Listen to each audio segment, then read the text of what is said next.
Hello guys, welcome back. तो आज की वीडियो में हम बात करेंगे टाइप्स ऑफ इकोनॉमिक एक्टिविटीज़ के बारे में। इससे पहले वाली वीडियो में मैंने बात करी थी economic activities and non economic activities के डिफरेंस के बारे में। अगर आप लोगों ने वो वीडियो नहीं देखी है तो आप लोग पहले वो वीडियो देखिए ताकि आप लोगों को ये वीडियो और अच्छे से क्लियर हो। तो लेट्स स्टार्ट। इकोनॉमिक एक्टिविटीज़ को ऑक्यूपेशन भी बोला जाता है। ये इकोनॉमिक एक्टिविटीज़ 3 टाइप की होती हैं: बिजनेस, प्रोफेशन एंड एम्प्लॉयमेंट। तो लेट्स स्टार्ट। बिजनेस के बारे में बात करते हैं। जो भी एक्टिविटीज़ प्रोडक्शन और exchange of goods and services से रिलेटेड होती हैं उन सारी एक्टिविटीज़ को बिजनेस एक्टिविटी बोला जाता है। इनका मेन ऑब्जेक्टिव क्या होता है? अर्निंग मनी, पैसा कमाना मेन ऑब्जेक्टिव है। प्रोडक्शन और exchange of goods and services से ये एक्टिविटी रिलेटेड होती हैं। ये इकोनॉमिक एक्टिविटीज होती हैं क्योंकि यहाँ हमारा मोटो क्या है? पैसा अर्न करना।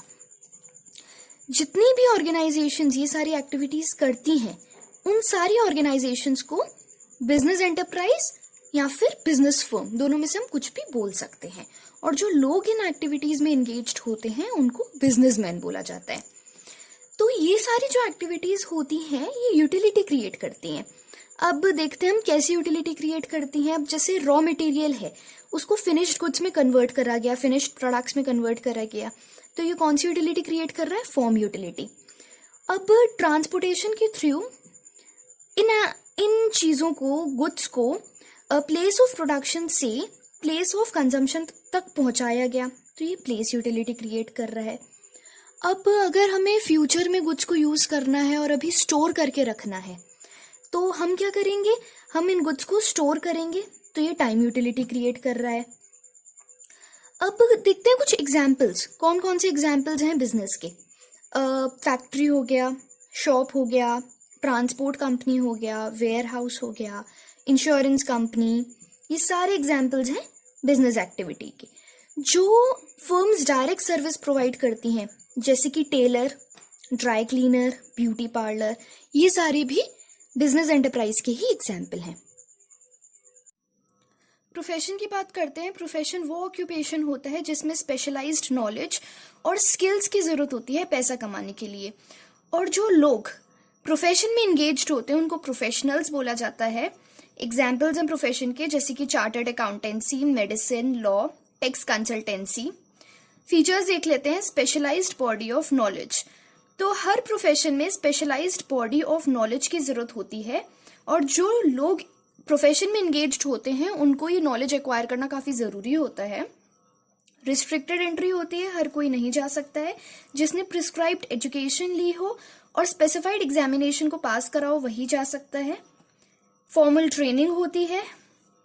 प्रोफेशनल एसोसिएशन होती है, हर प्रोफेशन में अपनी खुद की एक एसोसिएशन होती है, जैसे कि मेडिकल प्रोफेशन में medical council of India professional association है।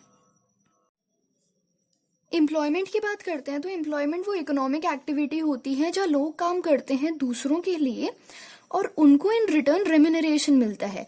तो जो लोग दूसरों के लिए काम करते हैं उनको एम्प्लॉयज बोला जाता है और जो लोग हैं ऑर्गेनाइजेशन दूसरों से काम करवाते हैं उनको एम्प्लॉयज बोला जाता है। तो अब जो एम्प्लॉयज होते हैं उनको इन रिटर्न क्या मिलता है? रेम्यूनरेशन।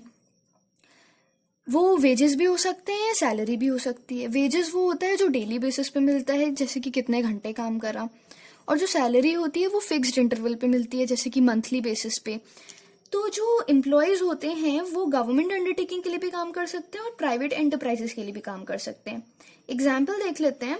जैसे कि डॉक्टर है, वो एम्प्लॉयड है हॉस्पिटल में, तो वो एम्प्लॉयमेंट की कैटेगरी में आ गए क्योंकि उनको सैलरी मिल रही है। अब हम बात करते हैं distinction between business, profession and employment. तो ऑब्जेक्टिव देख लेते हैं। बिजनेस का ऑब्जेक्टिव क्या होता है? प्रॉफिट्स कमाना। प्रोफेशन का ऑब्जेक्टिव क्या होता है? इकोनॉमिक गेन्स अर्न करना। एम्प्लॉयमेंट का ऑब्जेक्टिव होता है वेजेस या सैलरी कमाना। मिनिमम क्वालिफिकेशन कितनी चाहिए? बिजनेस में कोई क्वालिफिकेशन की जरूरत नहीं होती है। प्रोफेशन में उतनी क्वालिफिकेशन चाहिए जितनी उस पर्टिकुलर प्रोफेशन में एंटर करने के लिए कंपलसरी है। एम्प्लॉयमेंट में जॉब पर डिपेंड करता है कि जॉब कैसी है, जैसी जॉब है वैसी ही आपको क्वालिफिकेशन होनी चाहिए। नेचर कैसा होता है वर्क का? बिजनेस में प्रोडक्शन होता है, सेल्स होता है, exchange of goods and services होता है। प्रोफेशन में आप सर्विसेज प्रोवाइड करते हैं। एम्प्लॉयमेंट में एम्प्लॉयर वर्क असाइन करते हैं एम्प्लॉय को और एम्प्लॉय वो वर्क करते हैं। रिवॉर्ड क्या मिलता है? बिजनेस में प्रॉफिट्स होता है जो रिवॉर्ड होता है। प्रोफेशन में फी मिलती है, प्रोफेशनल फी, और एम्प्लॉयमेंट में वेजेस या सैलरी। रिस्क तो बिजनेस में बहुत ज्यादा रिस्क होता है, प्रोफेशन में निग्लिजिबल ना के बराबर रिस्क होता है, और एम्प्लॉयमेंट में कोई रिस्क नहीं होता। एडवर्टाइजमेंट तो बिजनेस में एडवर्टाइजमेंट की काफी ज्यादा जरूरत होती है, प्रोफेशन में ये प्रोहिबिटेड होती है, हम एडवर्टाइजमेंट नहीं कर सकते हैं, और एम्प्लॉयमेंट में एडवर्टाइजमेंट की कोई जरूरत ही नहीं होती है। ट्रांसफर ऑफ ओनरशिप तो बिजनेस में ओनरशिप ट्रांसफर हम कर सकते हैं, लेकिन प्रोफेशन में और एम्प्लॉयमेंट में हम ओनरशिप ट्रांसफर नहीं कर सकते हैं। थैंक यू सो मच मेरी वीडियो देखने के लिए। अगर अच्छी लगे तो प्लीज लाइक करना, शेयर करना, सब्सक्राइब करना। Thank you.